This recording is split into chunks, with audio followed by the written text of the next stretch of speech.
Pochi anni prima della pioggia di Oscar caduta sulla Vita è bella di Benigni e tanti decenni prima dello splendido Jojo Rabbit, era già stato concepito un film che trattasse il tema dell'Olocausto attraverso una commedia. Ebbene sì, amici delle gattare del canale di Scolo, Benigni non si è inventato assolutamente niente di nuovo, perché già nel 1972 Jerry Lewis aveva pensato di trattare l'argomento della Shoah attraverso un film comico. Benigni rubò l'idea della Vita è bella al grande comico americano, ma ebbe più fortuna nel realizzare la sua pellicola e poté contare sulla promozione e l'appoggio della Miramax, dell'allora potentissimo Harvey Weinstein, e proprio grazie a lui si aggiudicò ben 3 Oscar. L'anno in cui La Vita bella vinse l'Oscar, infatti, fu l'anno in cui la casa di distribuzione Miramax vinse una pioggia di Oscar molto controversi, come quelli tributati a Shakespeare in Love.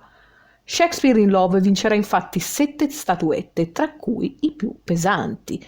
Tanto pensate che quell'anno era in lizza Salvate il soldato Ryan, che, poveraccio, tornò a casa con le pive nel sacco vincendo giusto degli Oscar tecnici e quello per la miglior regia, mentre Gwyneth Paltrow fu decretata migliore attrice e ringraziò sul palco Weinstein per il supporto, la stessa persona che 2 decenni dopo avrebbe accusato. Ma torniamo a monte. Non avete mai sentito parlare del primo film comico sull'Olocausto? Certo, perché il film in questione non è mai uscito nelle sale, ma è rimasto nella storia del cinema come il più celebre film inedito e scomparso. Nessun canale YouTube italiano ne parla, ma in vostro soccorso arriva la vostra Chanel delle gattare del canale di Scolo e vi racconta la storia del film più misterioso del cinema. The Day the Clown Cried, il giorno in cui il clown pianse. È infatti uno dei film più famosi della storia del cinema ed è un film perduto. Interpretato e diretto da Jerry Lewis nel 1972, il film avrebbe dovuto essere presentato al Festival del Cinema di Cannes del 1973, ma non fu mai completato se non con un primo montaggio e non vide mai la luce. Il film intero, dopo essere stato per decenni nascosto nella cassaforte personale di Jerry Lewis, dopo la sua morte è conservato dalla Library of Congress, una specie di libreria nazionale degli Stati Uniti che ha però l'obbligo di non rendere pubblico il film fino al 2024. Questa è la storia, pertanto, del film inedito più famoso della storia del cinema. La pellicola, anche se incompiuta, è sempre citata nelle filmografie di Lewis, presente anche nei siti ufficiali e amatoriali dedicati all'attore. Il soggetto, tratto da un libro, è centrato appunto sulla figura di un clown tedesco, arrestato dalla Gestapo e usato dai carcerieri nazisti, non per amore dei bambini, ma per renderli più calmi e docili. È il film più misterioso della storia del cinema. Sappiamo che esiste, sappiamo anche dove si trova, ma quasi nessuno lo ha visto. I pochi eletti non si sono divertiti. Harry Shearer, attore comico e doppiatore di vari personaggi dei Simpsons, ne rimase sconvolto. Totalmente fallito, disse, aggiungendo che il pathos e la commedia erano nei posti sbagliati, ma così sbagliati che lo spettatore, con tutta la buona volontà, non riusciva a metterci del suo per rendere la pellicola accettabile. È il film che Jerry Lewis ha conservato nella sua cassaforte di casa dopo averlo diretto nel 1972, al culmine di una brillante carriera in coppia con Dean Martin. La storia è ambientata nella Germania nazista e racconta le vicissitudini del pagliaccio Helmut Dork, Jerry Lewis, che dopo essere stato licenziato viene arrestato dalla Gestapo per aver mosso delle critiche nei confronti di Adolf Hitler mentre era ubriaco in un bar. Una volta incarcerato in un campo per prigionieri politici, a Dork viene chiesto di fare il pagliaccio, ma lui rifiuta, inimicandosi i compagni di prigionia. Dopo essere stato picchiato, si accorge che i bambini ebrei imprigionati ridono vedendolo. La possibilità di essere ancora apprezzato come clown fa scattare in Dork la voglia di rendersi utile, facendo ridere i bambini e alleviando così la loro pena nonostante le ovvie opposizioni degli ufficiali nazisti. Dork continua a infrangere le ferree regole del campo, fino a causare la morte di un amico, finito a son di botte dai nazisti per essere intervenuti a difenderlo, e finisce in isolamento.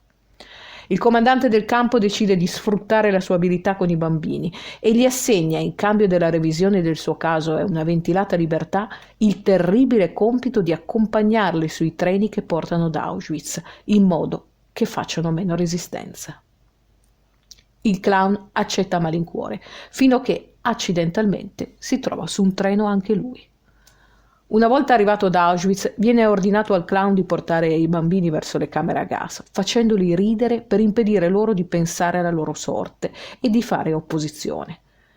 Il clown fa il suo spettacolo, ma decide di entrare anche lui nella camera a gas e tutti ridono, mentre il gas Zyklon B viene irrorato nella stanza e pone fine alla vita di tutti, Pagliaccio incluso.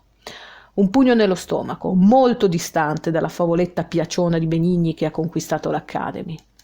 Il produttore avvicinò Jerry Lewis quando l'attore si stava esibendo all'Olimpia di Parigi e le propose la regia e il ruolo principale nel film che avrebbe prodotto, The Days the Clown Cried. Inizialmente Jerry Lewis era titubante nell'accettare la parte. Il ruolo lo spaventava e non sapeva se sarebbe stato in grado di recitare in un film simile. Lewis accettò con molta riluttanza la parte, ma modellò il suo personaggio in modo diverso e da cinico ed egoista il personaggio diventò più simile ad un personaggio sentimentale caro a Chaplin. Per interpretare il suo personaggio, Lewis fece la terribile dieta del pompelmo, nota come la dieta di Hollywood, che consiste nel cibarsi esclusivamente di pompelmi, e perse quasi 20 kg. Le riprese iniziarono in Svezia, ma già da subito il set si rivelò sfortunato e maledetto. Jerry Lewis, a detta di tutta la troupe, era nervoso, distratto e preoccupato, un insieme di stati d'animo che certo non ti fanno lavorare bene. Il produttore, quello che aveva proposto a Lewis il film, si ritirò prima dell'inizio delle riprese. L'attore dovette perciò finire il film sostenendo in prima persona gran parte delle spese. Lewis dovette infatti intaccare il proprio patrimonio personale, dovette vendere diverse case e pure una barca per poter completare le riprese. Con il produttore nacque poi una disputa legale sui diritti che di fatto aiutò Lewis a impedirne la circolazione. Era tremendo, tremendo, tremendo, ha detto una delle poche volte in cui ne ha parlato. Fui grato all'epoca di aver avuto il potere di non farlo uscire. Ogni tot anni alcuni minuti del girato di questo celebre film escono sul web o vengono diffusi attraverso festival del cinema, ma il film integrale continua ad essere custodito dalla Library Congress e fino al 2024 starà lì, per volontà dello stesso Jerry Lewis. Pertanto fino al 2024 non potrà essere desecretato, un po' come se questo film fosse un file segreto della CIA o dell'FBI sull'assassinio di JFK. A noi appassionati di cinema e di curiosità ed aneddoti non resta che aspettare la fatidica data in cui finalmente il clown di Jerry Lewis potrà piangere sugli schermi di tutto il mondo.